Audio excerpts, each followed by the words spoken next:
Welcome back, everyone, to R2Kast number 62. Quite I say an interesting guest every time, but it's quite a different episode for some reasons at the minute that you'll find out in a minute. Last week we were in France. Well, I wasn't in France, but we spoke to someone in France about cider, about wine, about that sort of thing. Good chat with Lorraine, who is a published author. Next week we'll be journeying back to Ayrshire to meet Jane Strawhorn, who some of you may or may not know, who is, I believe, well, no, I don't believe, she is National Vice Chair at the SAYFC, the Scottish Association of Young Farmers Clubs. She's done everything in Young Farmers, so if you're interested in hearing about getting into farming and maybe you're not from it or anything Young Farmers, that is the podcast along with number 57 with Colin McKinnon 6 weeks ago to listen to. But today is number 62, and there's a reason that number 62 has been chosen. This person was born in 1962, which I'm sure he's happy with me telling you. And this year does mean that is his 60th birthday, which we're going to get into later on in the episode because there's quite an interesting thing about his 60th birthday. But if you haven't already guessed and you haven't already seen from the photo or whatever on the YouTube channel, that is probably one of the people that I couldn't get much closer to from a relationship perspective, in that he is my father. So I don't know what I'm going to call him throughout the podcast, but it's going to be Dad. Colin's going to feel very strange, so I think it might have to be Dad. Maybe we'll throw in an old Coley here and there. But Dad, would you like to say hello? Hello. Before we get on into another excellent episode of the R2Kast, I would just like to thank the sponsor for the show today, The Scottish Farmer. A weekly magazine highlighting everything you need to know regarding the Scottish agricultural industry, whether it's breaking news, events happening in the sector, market reports, classified ads, or just wholesome stories happening in the industry. The Scottish Farmer's got it for you. So this is going to be quite fun in that the background Dad is in is one that you'll have seen me in for R2Kast number 53 through 56, I think, was where I was still filming at home when I was on Arran. For those of you that follow R2K, follow Rural to Kitchen on Facebook, Instagram, TikTok, you will have seen a farm. There's two farms that pop up. One is the Barony, where I work, and the second one that's sort of the main farm at Lamantines and such like is the farm that I've been brought up on my whole life for about 23 years before I left. And Dad is very much the same in regards to that. So enough of me giving a bit of an intro about yourself. It feels so wrong saying Colin. It's going to have to be Dad. Could you tell us a bit about yourself, Dad, from when you were younger? Were you from a farm as a youngster? I was from here, from Ridge Farm. And, well, basically, I think all I wanted to do was go to the farm. I wasn't very clever at the school, and I think weekends was what I longed for as much as any nights. No, it wasn't as bad as that, but I wasn't very good at school. I always wanted to have a go at farming. I wouldn't say I'm brilliant at it, but yeah, just exactly. Yeah. Mm-hmm. So just before we turned record on, Dad and I were chatting about football, which I'll be surprised if it doesn't come up at some point in this podcast, because if there's anything he loves more than farming, and hopefully Mum, it's probably football.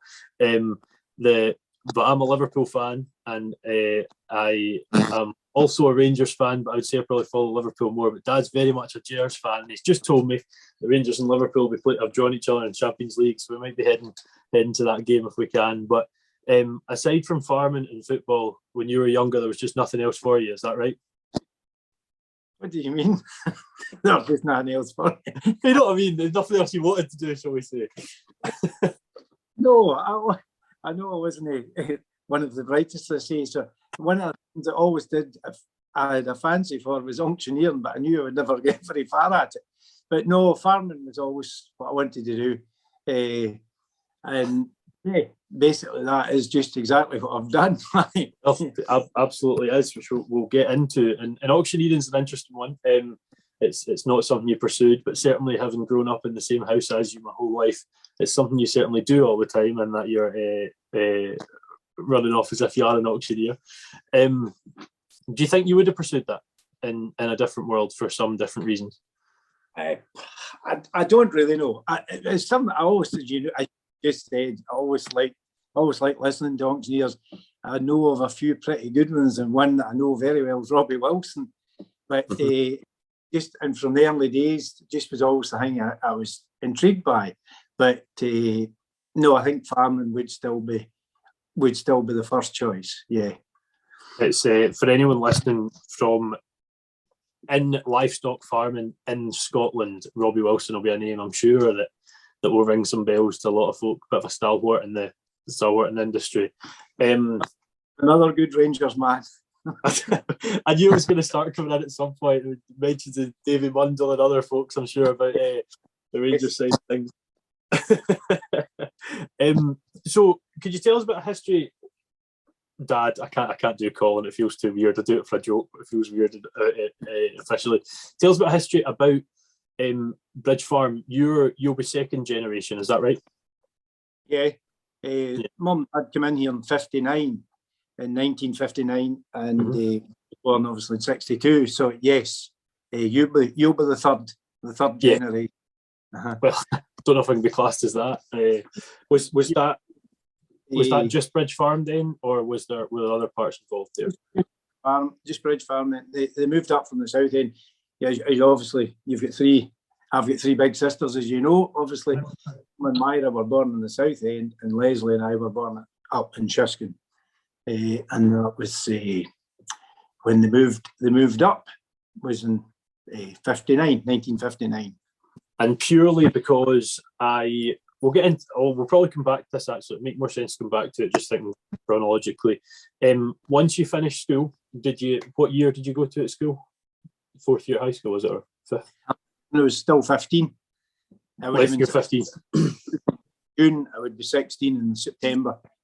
That when I left. Mm-hmm. And did you go to college after that? I went to Oak Ridge on block release. It was like, I think it was a minimum, if I remember, a minimum of 6 weeks. In the third year, you could go, I can't mind, maybe 2 or 3 months, but I didn't actually. I was there just about the 6 weeks each time. But I enjoyed it. It was good.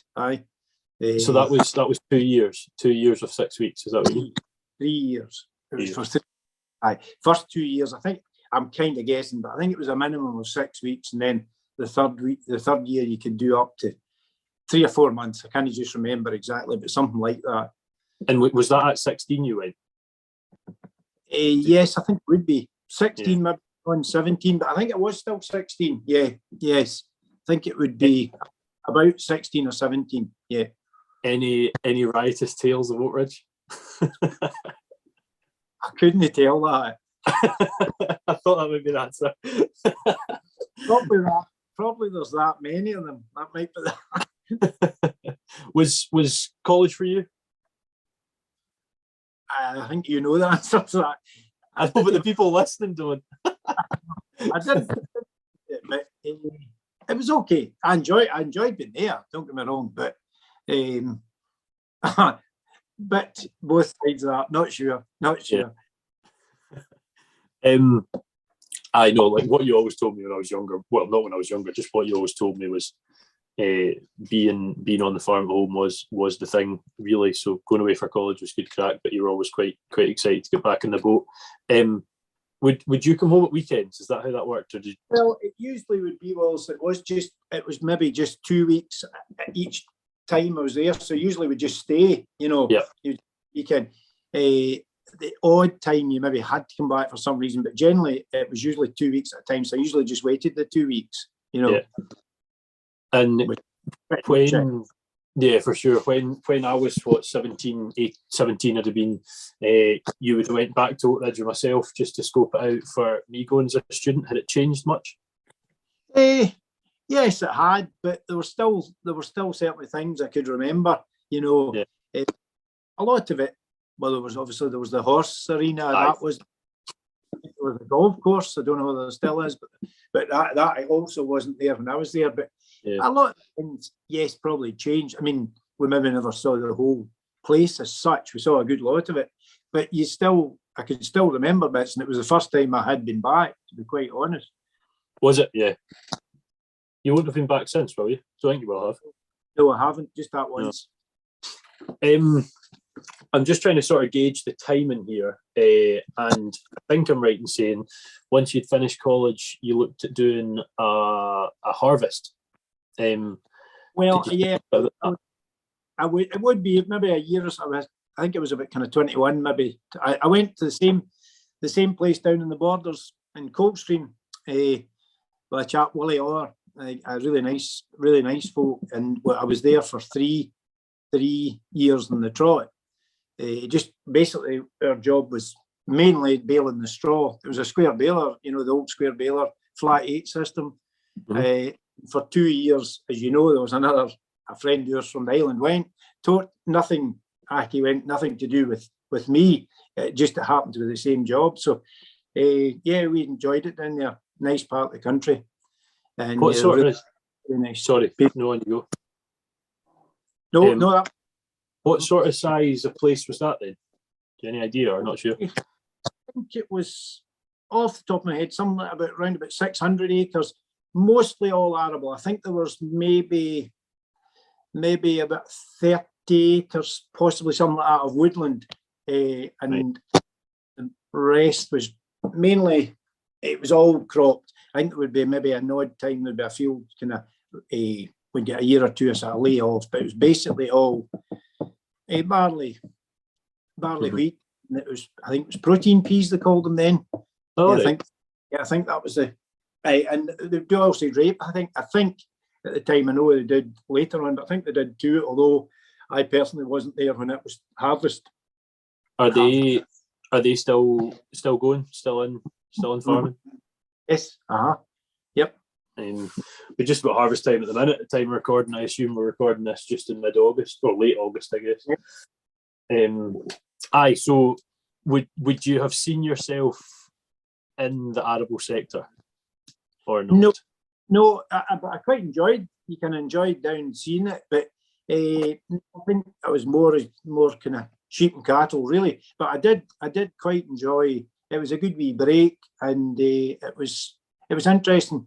It was interesting. I was, really hadn't seen much in the way of kind of big arable, and obviously the surrounding areas was just all pretty much arable. So it was combine machines just going all the time in the surrounding area, and it was good. It was interesting. Well, I'd done it for 3 years, and I don't regret it. It was really good. Mm-hmm. And very you, good. It's a thing. Well, I've done it myself, and it pretty much at the exact same age. It's a eye opener. Learn a bit more about the other side. Yeah, another side that you've not been involved in. So it's worthwhile. You finished college probably about 18, 19. That'd be about right. It would be 3 kind of years depending on when the started was, but it would be around about 19. Something like that. And around the times you're at college, and now once you're finished, apart from the times at the harvest a couple of years later, it was pretty much just home for you then. Yeah. No, I used to not anything like some of the boys we know at the clipping nowadays, but I used to do a wee bit of clipping in the island. That's the exact thing I've just written. I was just going to ask that. I clipped with a few people in the island. One that I mainly clipped was Charlie McAllister, but I've clipped with John Murchie, Jasper, Donald Murchie, and I clipped with a New Zealander, Mike Gilbert. And I used to say that I think I really just went along for company for Mike. That was about the size of it, but it was good, and it was nice to go in. All right, it was just all the farms, and I basically knew the people anyway, but it was still quite nice to go, to see just the different things. I like that. And nowadays, obviously, the two, well, Neil's no clipping so much, but the two McMaster boys who are very good at that job, funnily enough, Stuart and John, who's John Prentice, who's Stuart apprentice, was quite fitting. But I want to have John and Chelsea on the podcast. We had it arranged, but just timings and whatnot. So they'll probably be number 2 from Arran. They're a really young couple that were, well, the couple were brought up. John was brought up on Iona. John's parents, Andrew and Lorna, have Moylefold Highlanders, who you may have seen if you're listening at a Highland show, and they've moved over to Arran to basically run the farm, the Highlanders and the Blackies, and a farm the other side of the island from where we're based. So hopefully going to have them on as well, which will be a good episode, especially for you youngsters that are listening and quite keen to get into the industry. But quite interesting hearing about the New Zealander. It's just different gravy in the sheer inside. Some of the boys that come over just fly through it. And I think at the time of recording, I think 4 days ago, I don't know if you knew this, Dad, but Lloyd Rees just broke the world record for the most lambs shorn in was it a 9-hour period? 902, I think. I didn't remember the name, but yes, I did see that. And I was watching. What was that? Sorry. I think it was 900 and something. I think he shore 903, but the last one didn't get counted in the timing, so it was 902. But one of the boys I'm good mates with was there, and the atmosphere just looked like absolute great crack. And it's actually guided me on to a question, maybe not about yourself, but you were there. Could you tell us a bit about the day that Grant Hurcomb broke the world record for the 50-hour shear? Did he break the world record? Is that right? Maybe that's wrong. I can't tell you about the record, but I think maybe if I'm wrong here, but I think it was 2,142 something, 42 or 46. It was quite unbelievable. It was a 50-hour event. You know, there was like you had to do with breaks, but that was it was really quite something to see. I did go down it's a few years ago now, down in Stranraer, and it was excellent. It really was. It was well done to him. I don't know how that would have taken me about 10 years. Well, going at the rate I've done it, given I think I've done about 25 in my 25 years, it would take me to over 2,000 years. So, were you there for the end? We did, yes, which was quite impressive. It was packed, and it really was. I was pleased to be there. It was a great thing to see. Yep, tremendous. Did you ever see a career in shearing? No. I could clip sheep, but I wasn't near fast enough. I could work away clipping sheep, but I didn't mind doing it. But not the kind of figures that you need to do to make that. I couldn't manage that. I just couldn't manage. But perfect for getting the sheep on Arran, though. So what I was trying to say earlier, and thought it'd make more sense to go off to college and try and do it a bit more in order. Back on the farm, you mentioned that your dad, my grandfather, Papa, and Gran came to Bridge Farm in 1959. So when you're coming back from college, it's probably late 70s, I'm guessing. What was your involvement? Did you just get in? Were you involved in management? Were you involved in just your dad I think you probably know yourself. The farm wasn't huge. It wasn't big. So I really just kind of worked on the farm and was there quite a lot. But if there were any wee bits of jobs like different farmers and that, I did a bit of that. Like there were quite a few farmers at the time, maybe helping them with beasts or sheep, cattle or sheep or whatever. So it was a bit of both worlds really, but generally based here at Bridge Farm and done a lot of the things with Dad. But as I say, if there were other bits of jobs that brought a wee bit money in, you can likes of the clip, helping folk with whatever the job may be, if it was available, you used to try and do again some of these things. For sure, yeah, and purely because of the knowledge I've got, I've been brought up my whole life there. There's more than just Bridge Farm now. So there's one, yes. 2, probably 6 bits. With a Bridge Farm in Balnacool, and by the time I came back from the harvest, we had an agreement that we let Durnan by then. Mm-hmm. It was right next door. So we still have. Out of interest, you might not have rough exact figures, but maybe you will roughly. When you came back at that sort of mid to late 70s time, what sort of numbers of stock would be on the farm, roughly? Maybe about 35 sucklers, something like that, maybe not even quite 35, and about 230, 40 sheep. Right. But then we get Durnan, it kind of very nearly doubled. There were all cases, but there was about I think it was about 250 when we took over it. Round about that. You can all round about the same time, And could you, just tell us about you know this, Dad. You're one of the main listeners of the podcast. A lot of the people listening are youngsters getting involved, or folk that are maybe in the industry and sort of working their way up and stuff like that.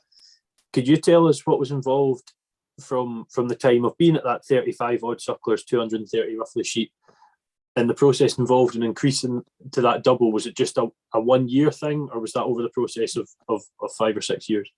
I think it would be more a kind of, to be honest, I can't just mind exactly, but I know that your mum and I, when we got down in Money Quail, we decided then that with the cows for a year or two, but we decided we would cut the cows because our biggest problem was making enough winter feeding, you know. Mm-hmm. And so we all go more to sheep, and now we've just, as you know, a dozen sucklers. We'll have last year's calves still, but that's about, you know, at any one time we'll know of any more than about 35 to 40 cattle, full, you know, big and small. So I suppose it would be maybe more since your mum and I kind of started. They would kind of cut the cows down, but nothing major really, but just, you know, kind of shifted it about to what suited better, you know. Before that, those sort of changes were made. Let's go back to the time of roughly 200-ish. Is that mainly blackies, and is there a variation of beef breeds there, or what sort of thing are you looking at? We'd have some cross ewes. I just can't honestly just sort of remember kind of. It would be maybe slightly before the kind of the mule was so much. We sometimes crossed chevets in these days, you know, the black face to the chevet, kept some of them. And they then, it was a Suffolk we used then as the, excuse me, as more so, as you know, now we work more with the Texel. But at that time, that was, and well, you can lower them or finish them, whatever was done with them at the time. Would there be much finishing done then? Maybe a bit more? We did grow a 2 or 3 acre of turnips, so we'd maybe do, you know, maybe, I don't know, say 70 to 100 lambs maybe would keep over a bit. And these days there'd be different ones would come if you wanted, and they would draw lambs for you. There used to be then FMC, Fat Stock Marketing Corporation, and they used to say they would draw your lambs and as part, you know, and would sell lambs at the markets as well. A bit of both. It was a bit of both, to be quite honest. And moving forward to basically now, what's the system like now?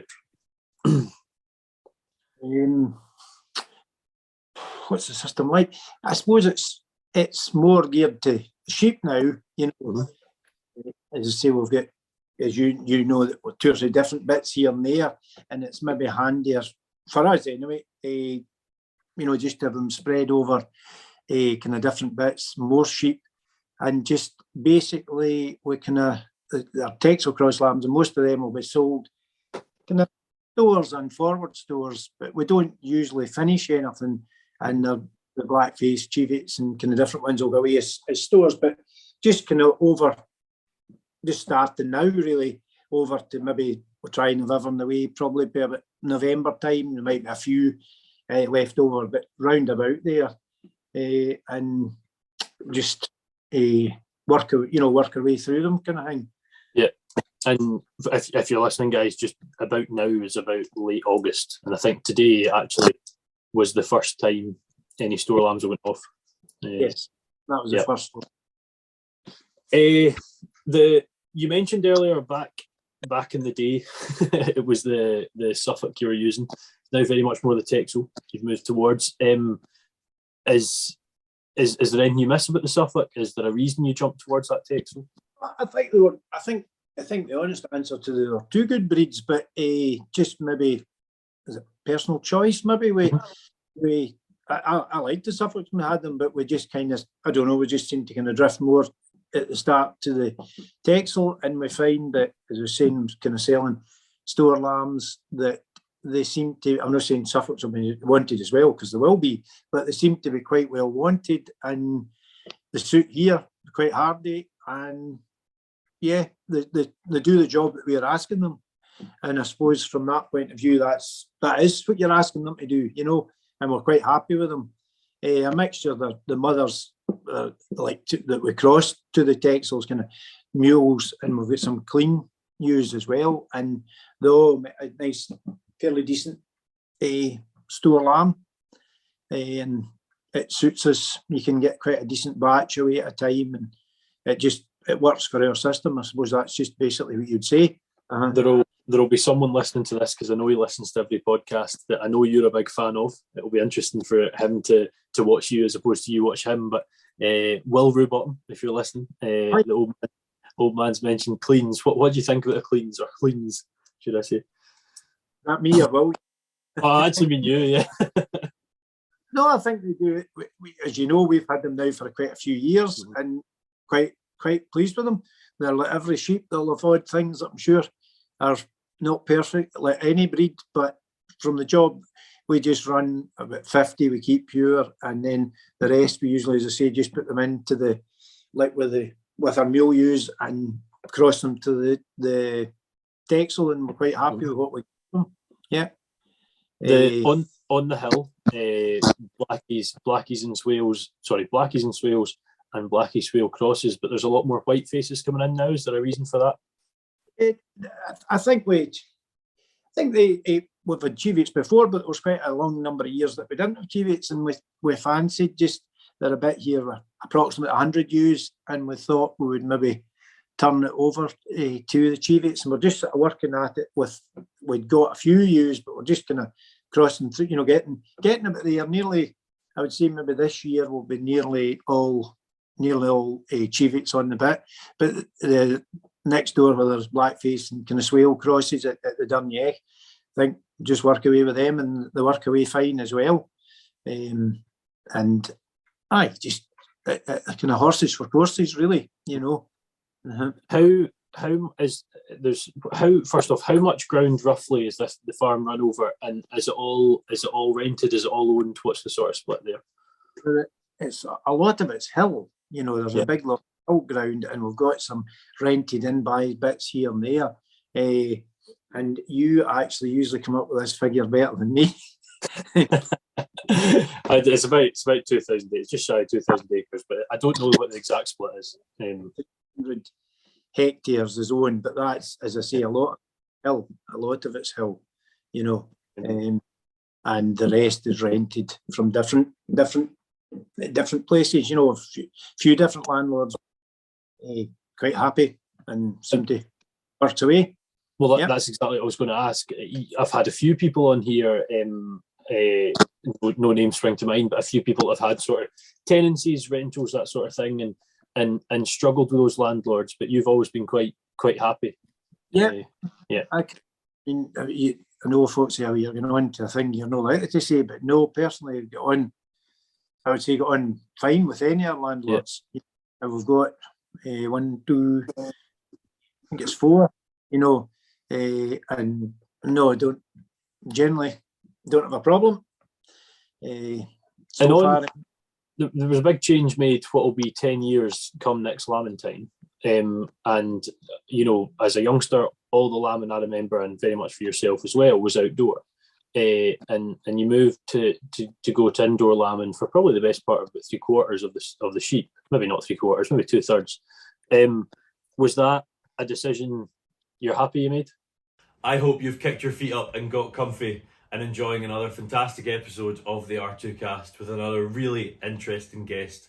I would just like to quickly take another second to plug the sponsors of the show today, the Scottish Farmer, and I would strongly advise you to go out and pick one up this week and see even more of the fantastic people that are in our industry. I think for some of the ones that were a wee bit outlined from the farm, it was very handy. And as you as well know, I mean, we still lamb quite a few outside, but the ones from the kind of outline bits, it was easier for, I don't mean you wouldn't, you maybe see them, you see them oftener. So you're more, and it was suiting us to have some of the bits down in the shed and lamb them out there, and it works. It suits our system and it works fine, And Well, I think you've maybe a chance of maybe the odd one you could maybe have saved that you might not have been so lucky outside, just because maybe weren't just there. But there's a lot of people that outside is completely for them and very happy. And as I say, we do lamb outside as well, and happy with that. But I think it's a good option. I think it works. It works well for us. That's, it suits ourself anyway. Absolutely, and there's been a few times I've spoke over the podcast about, we get into difficulties and such like, and with Gareth Wynne-Jones, which I think was number 40, Gareth talked about a snow in 2013, and that snow hit us as well, and I believe the shed went in the January prior to the March where the snow hit. It almost paid for itself with that, would you? Yeah, we basically did just finish it at the end of the year. The boys paid up, and so a lot of the things, maybe even yet, there's things that could be done. I know that, but a lot of it was basically we just kind of put gates up and get some sheep inside. It was, well, when did it come? The snow 21st? came, was it 1st or 23rd? Of March, more literally about 10 days off of starting at the time, and yeah, it was certainly, it was still a terrible thing. I know some places will get snow like that, maybe not quite as deep, but some places will get a lot of snow most years, whereas we generally don't. We get the odd wee pickle, as you know, but we don't get much. But had we known the shed, it would have been an awful lot worse, I think, would definitely be what I would say. Mm-hmm. I mean, on the basis that we don't get it often, is probably maybe why it hits so bad. I mean, like proof there, like there's loads of places around the world that get 42 degrees, but when it hit London, the place went on fire. When a place isn't cut out for a thing, it always makes it harder. Same sort of scenario. If you're used to working for a thing like it's still problematic, of course it is, but you can, but it was just, I suppose it was such a, I think they talk about nowadays, a dump of snow so quick. It done a terrible damage, but that's just one of these things that now and again do happen. One thing that quite a few people have messaged me, you'll be now the third farmer from an island. The first one's being Emma and Ewan. The second one's being Andrew and Sophie from Bute and Islay, respectively. So we're now on Arran. And one thing that quite a lot of people ask is a difficulty not being able to just hop on the motorway and go to market. Is that a problem you find? I mean, I think without being too into it, boat service has seen better years, but I'm not going down that channel. But just putting it, I don't know. I think generally, if there is a particular sale that you really want to be there is things you can do. All right, it might be you have to go the night before, or it might be whatever it be. But I think you can generally, you get so, I mean, well, as you said at the start, well, I'm 60 this year, so you get so used to things. So well used with working with boats, in the sense, I know it's maybe not brilliant at this present moment, but no, I think nowadays as well, quite a lot, we said earlier there, sheep and that goes away, and many a time you're not there. It's still nice to be there, and I try to go. You kind of try to go a few times every year, but sometimes, you can't manage. But I see what the people are saying, but it's not very often you miss something that you're really trying to get to. You know what I'm getting at? But it can be a problem. It can be a drawback, yeah. Are there hauliers that take, feed, fertiliser, that sort of thing over, and vice versa? Is there hauliers that take stock off? Well, in the like livestock side, it's Coopers from R2Kast who really do a great job here in the island, and then with Arran Haulage and the ones that do there's like, as you say, fertiliser, and Dom Archie does the bulk feed. So it's a bit of, well, two of them are on the island and one comes onto the island, but they're quite well with working. They know they do know the problems of the ferries, if you know what I mean, without taking that one too serious. They do. And I think even before you consider the sort of mentioned problems with ferries at the moment and whatnot, it is part of island life. You set up for that when you sign up for it. And if you're not ready to prepare for things before the day before you need it, then that's kind of on you, you know. So it's part of island living, is being prepared for that sort of thing. I would say Yeah, we mentioned feed and fertiliser there. It has been very much the theme of quite a few podcasts with various farmers. They've went through the roof. Has that impacted you? well, obviously it impacts everybody, and on the fertiliser and feed as well. Yes, it will be not as expensive in the mainland, but it's still dear there as well. You know, so obviously we have the add-on of whatever the haulage, and yeah. But again, going back to what you said at the start of that question, it is part of island life. You do expect it's going to be a bit dear. Sometimes things can be too much dearer, you know. Mm-hmm. Yeah, it's another obstacle of island life, I dare say. You know, and as you said, if you're kind of bred to, you know that, and you do your best to work the best way around it that you can do. And on the fertiliser side, are you growing much? You're obviously growing grass, but are you growing much grass for silage? You growing any crops, that sort of thing? You know, we grow a wee bit, maybe 200 or 100 round bales of silage, and just a kind of one sort of later cut, just maybe the second week of July, round about there. We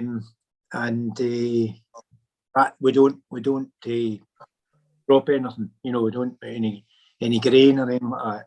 Any forage crops, anything like that? No. It's the whole discussion about feed and fertiliser and stuff. People that listen to the podcast often, Gordon and Maria, I'm almost certain you're hearing this. It almost sounds like I never shut up about it, but when we're talking about food and farming, it's the first thing that we consider is that grass crop, whatever. And if it's too expensive to grow, it's worrying for the industry. So do you think, and we don't need to get into politics here, but do you think Brexit, and we'll even mention COVID as well, has had a major impact on farming? I think probably two of them have, but I'm not very clever on the political side yet. But I mean, there'll be a lot of people who probably watch this and they can make from which way I voted or not. But I think it was maybe shutting avenues that had been open before. You know, you obviously know what one that is I'm talking about, and the COVID definitely had affects everything. I mean, who could have envisaged the whole world really at damn near a standstill? You know, that's a bit exaggerated, but you know what I mean. It was not just. It literally was. Yeah. I think that there's bound to be lasting effects from it. You know, I don't know how they work it. You know, politically. I don't mean politically, but you know, to sort the problem out, I don't really know. But they're bound to be all effects and different things of what you at the start of the question. The answer being the two of them, I would say. Yeah, it'll be interesting to see where we go from here. But heading back to the sort of, I know folk sort of enjoy the island story, and I know people, and you'll know this yourself, Dad, from you know me telling you about posts on R2K and stuff, that folks sort of like to hear about that. And one thing that since I started R2K has only happened once, and it happened 3 weeks ago, was Arran Show. You've been heavily involved in that pretty much your whole life. Could you talk about your involvement in the show? Oh, God, well, I probably was like in years of age and that, maybe a bit younger when you went to a meeting and the next thing you knew you were told you're a director, and that was about the size of that. I remember the night that happened, about 2 or 3 of my own age group, we just went along to the meeting and you end up as a director. As it just goes on 40 years further down the line now. So yeah, I suppose, well, I was saying I'm 60 next week, but I suppose I will have been at, is that 58 shows or 59? For I wouldn't have been at the first one, for it would be August, and I was born in September. Have you ever missed one? No. And I presume I've been at every one. I can't tell you about when I was 1, 2, and 3, but I think it was there. It's either 58 or 59. I don't know which one where you couldn't start. Any standout moments? I think there's one you're going to mention. One, aye. and it was the year, obviously, you won the show, which that wasn't even the one I was thinking about. Right, okay, yep. When you, I take it you mean the royal visit, no? I do mean the royal visit, yeah. Princess Anne came twice. She came. Can you tell me when It would be 25 years prior to 2011. So what, 1984? Whatever it was, she came then as well. 86. Right, okay. I'll take your word for that. For I hadn't just thought of that. And no, it's always it's a great day of the year. Obviously, it's been 2 years with COVID. You know, we couldn't have it. It was great to be back, and I think it would be a very successful day. It was a very successful day, as I would think every show really has been. There would be. It's a kind of place where you see each other. You do a wee bit showing. I know we didn't show this year, but we usually do. But we didn't show this year, but. You like the competition with your pals just as much, and if they win, great, and if you get something, great as well. But it's a good meeting place of people you haven't maybe seen since last year who come every year to Arran Show, you know. Or in this case, in 3 years. Well, yeah. And it was a good year this year, and I think, well, maybe this is wrong, maybe someone has found, but it might be the first time it's happened. It might not be. Where the same family have won the overhead and the reserve overhead, but I don't know Henderson's did once as well. Yes, but yes, it was very nice. It was very nice for, and they had certainly some turnout of sheep, and as everybody that was showing, you know, everybody, yeah. So it's, and as yourself and Daniel know, the public can get a wee bit involved in it with the dog show, because that is. You know, it can be people that's not residents in the island, and it gives everybody a wee bit involved in it. So there's a bit for everybody at it. You know, I think that's how you would describe it. And as someone and myself that's been to a lot of Ayrshire shows this year, just with Rhett, it's much bigger than I realised. You know, because I've always been at it. It's just what I've based show size on. It's bigger than a lot of shows, like, you know, Dalry, Kilmore's. They're bigger than that, you know. We do get a lot of tourists, and that's always a busy time on the tourist on the island. So I think if you get not a soaking wet day, we usually get a fair number of people come in to the show, because they are here anyway, and it's quite a reasonable day out, and it's an entertaining day for people. And you do get the same people come back year after year, but you'll also get a lot of people that just happen to be on the island that week say, oh, must go to that, as is the same probably on the Saturday with the Island Games. You know, the two of them, it's the two kind of biggest events on the island, 3 days apart. Yeah. I spoke, for those of you listening, I spoke at the start about a memorable moment, and I mentioned Princess Anne coming with a royal visit. Now, they came on what was the 175th, in my lifetime, the 150th, which would have been in your lifetime as well, Dad, but you'd have been about 20 odd roughly. The reason I mentioned that was it was 2011, and Dad was in sort of, well, showing Princess Anne round our sheep ring duty, and unfortunately fell victim to one of his own clean tups about 15 minutes before, knocked against a gate and knocked out cold. So it was a wee bit dazed. You see, I don't remember that. But the reason I mentioned it was the next year did get redemption, where he won his first, well, as a family, I say we won it, the first overhead championship for Bridge Farm. Could you tell us a bit about that day? Because that'd been a good day for, well, it was a good day for me, a good day for you as well, I'm sure, Mum as well. It was a great day, and I think if you can correct me if I'm wrong, but it was a pouring wet day, wasn't it? It was. I remember getting stuck, my feet stuck in the ground. It was that way, yeah. Yeah, down at the sheep pens, it was just poured, and well, your sheep went through the Texel class and won it, and then went forward to the overhead, which was in itself, we were absolutely chuffed to bits.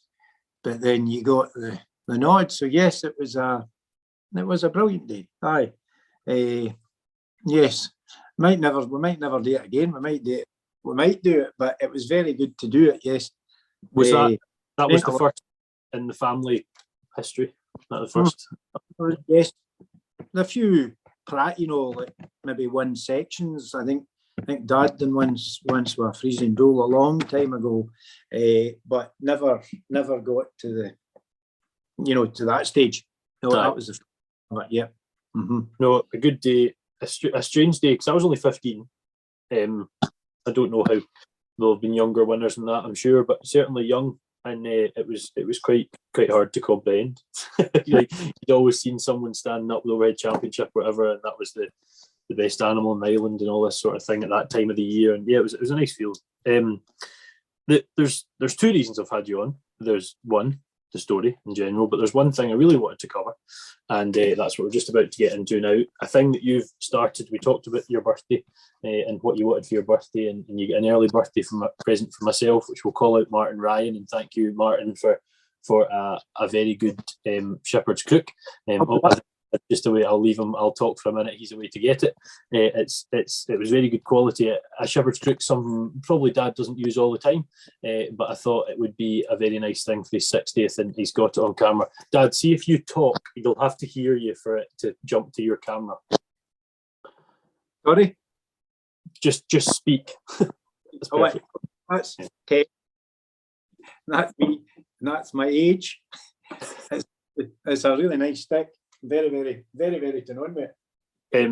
So yeah, as I was saying, I mean, a shepherd's crook probably not something I've seen my dad use all the time, but I thought it'd be nice for this challenge that is currently going on.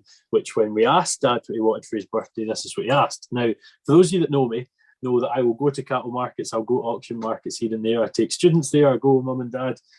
But it's not my favourite thing on the planet, but it is definitely up near the top of Dad's, because he does enjoy going to them. And what his request was to get, let me get this right, Dad, every single livestock market in Scottish mainland plus 3 more. Is that right? Well, it was, but it became 4 more. 4 more. Well, could you tell us, first off, why did you want to do that, and then just go into telling us about maybe some of the ones that really stuck out for you that you want to go to? I think it's a thing I've thought about doing for a long time, but probably thought I'll never do it anyway. I think you do think of different things, and you think, and then so when you asked me any plans for what you'd like to do for your 60th, I said I do actually, but I don't know whether it was to visit every market in mainland Scotland, and I wanted to go to 2 or 3 in England that have a kind of connection with Scotland. That there quite a few sell. So I think, if I'm correct, it's 18 in Scotland, and I'm not sure there may be a 19th, but I'm looking into that. I don't know whether it's still, I'm not going to say the name, and I'm doing 4. So it's 22, I think, is the number, of which we've done 2. Just started last week, was the first. Went down to St Boswell's, and we're on St Boswell's, and then we come up and stayed the night with yourself and Dumfries, and went to Dumfries. So that's the first 2. So was Wheeler not done? No. Oh, Wheeler wasn't done because your mum didn't know Wheel. that was another story, but that didn't happen. It was supposed to have, but we'll do it again. We'll manage to get there. Yeah. And as an islander, I have to ask, why not every Scottish market? As an islander, they're all good stars, but I'm one of the exceptions. No, I didn't think I could just manage to fit it in, really. It's to try and get, if we're trying to do it, to get 1 or 2 maybe over a day or 2, so as you can, fit 2 or 3 in at the one time. And it's over probably 18 months to 2 years we're going to do it in. But yeah, quite enjoying. And as I say, we've just been in 2 so far, but we've about another half a dozen we're going to do within the next 2 or 3 weeks. So yeah, it's I'm quite enjoying it. And I know some folk think, geez, but somebody else said to me, it's just like bagging a Monroe. I said, that's true, but after the easy option, I don't need to climb. So, you don't even drive to it. Mum does the driving for you. Is there? What was that? That's the plan. Is there any in that tour that you haven't already been to at some point? No, I haven't, sorry. Is there any, so you're looking at doing the 22, 23, whatever it is, but you will have been to some already, I assume. Well, not I assume, I know. Is there any you haven't been to? I think there was about 9 or 10 that have been, a long time ago or not that long ago.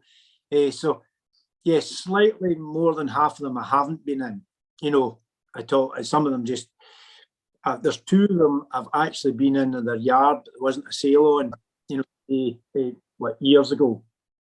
And that's also part of it. There's to be a market on. I want to go, might only be an hour or a couple of hours you wait, depending what your sort of timetable is, but that's the kind of the plan of it, Buying at the mall? No, but maybe in some. You've only been to 2 so far. Uh-huh. Have you and Mum been well received? Is it?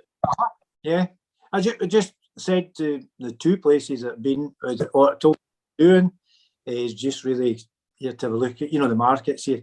Did they mind if we took a few photographs? And the 2 places we've been at said no, just carry on. But we will ask that, before we go anywhere. It's only courteous, I would say. Mm-hmm. And yeah, they've been well received, I would say. Yes. And it's quite a lovely moped going by.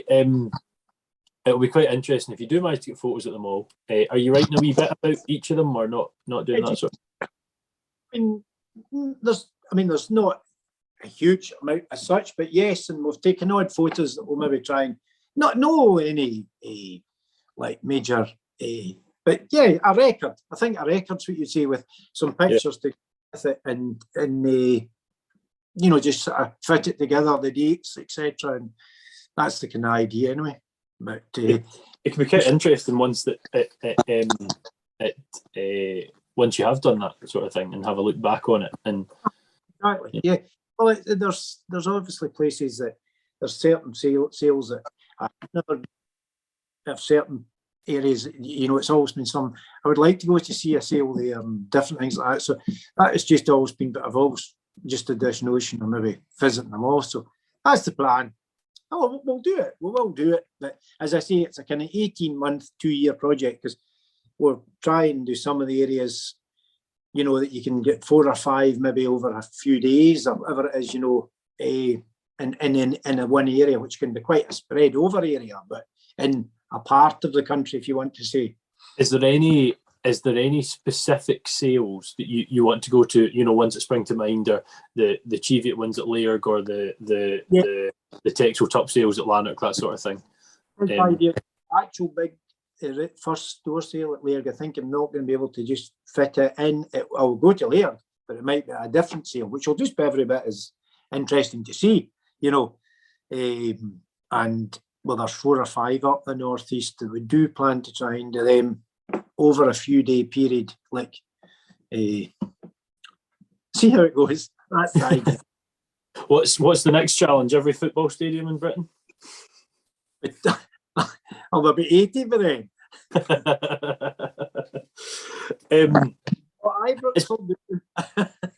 I was going to say, where would Parkhead come in that list? Well, I think I told you that I have been once. Oh, so you have. That's right. So you have. So no, it's been a podcast. This is the second time I've interviewed you, whether you remember that or not. Back in what I believe was October 2020, so just shy. It'll be 2 years since it came out. Back before the podcast with the People in Farming posts I wrote up, and if any of you're listening and are interested in some of those People in Farming posts, it's quite interesting to look back just how dreadful I was at writing about stories with people. But there's some people on there that have not been interviewed in the podcast. A standout is not hands down, he is the biggest farming YouTuber in the world, in Graham Parker. I've never been able to get him the podcast, so if you're listening and you know Graham and you think you could get to him, that would be quite handy. But I think Dad, Graham Parker, David Henderson, and there's 2 others are the ones that I still haven't had on the podcast. But yeah, I've wanted to have someone from Arran, and 2 yourself on. So it's good to have finally done it, and I hope you've enjoyed it yourself. Yes, I have. Good. And as a fan of the show, do you know the last two questions? You see them, but I thought you'd forgot them there. No. No. Do you know them? Do you remember them or no? I'm not sure the exact words, but where will I be in? Is it 10 years? 5 years. 5. And what for a young person coming into farming. Yeah. You can say the sentence to me. So you said, where do you see yourself in 5 years? And if you had any tips for folk coming into farming, what would they be? I think anybody, I'll start with the one coming into farming. I think anybody coming in, if you've got, and I know and watching, listening to your podcast, a lot of people will say something very similar. If you've got an idea and you want to try and get in, and it's maybe not easy to get in, but just have a word with somebody, or get yourself, and get yourself a chance where you maybe, I don't know, get a wee job at I don't even, odd days, or just get yourself involved, or go to yourselves and a college, or there's a lot of ways. It's not easy to get in, but there is a lot of ways and avenues that you can tackle, to get yourself there. And if you've got that dream to do it, you'll probably succeed in some form of whatever line of agriculture you wish to get in. But if you're committed enough, you'll probably get there. And best of luck to you if you do. And I think that's about what I would say for that one. And where do you see yourself in 5 years? Probably sitting here doing a podcast with you in 5 years' time. About going to no, just hopefully just still here. Yes. Yeah. Still farming, looking to retire? Not sure. Well, as it goes, I'll not be able to retire. You see.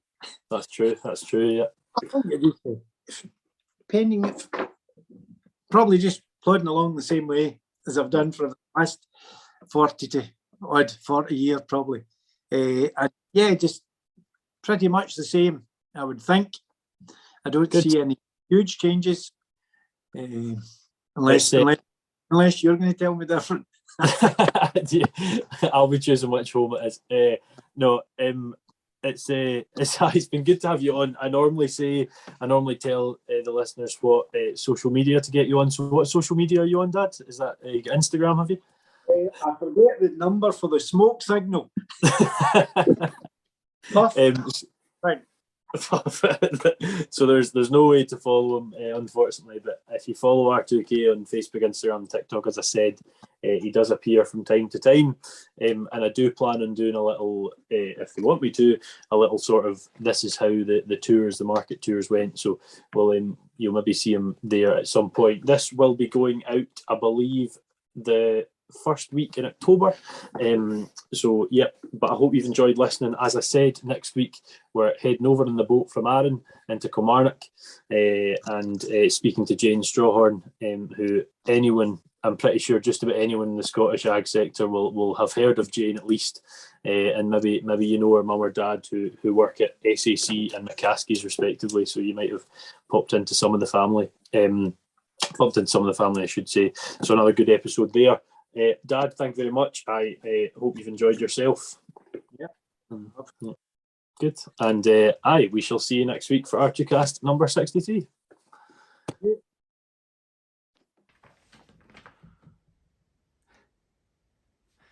Well, that's it. Another R2Kast finished. Another agricultural mind opened up. And I would just like to say that getting these guests on board does take time, and it always has done. But I've now went weekly, and with that comes even more time required. And I would just like to finally thank once more the Scottish Farmer for sponsoring the show and making that much more possible.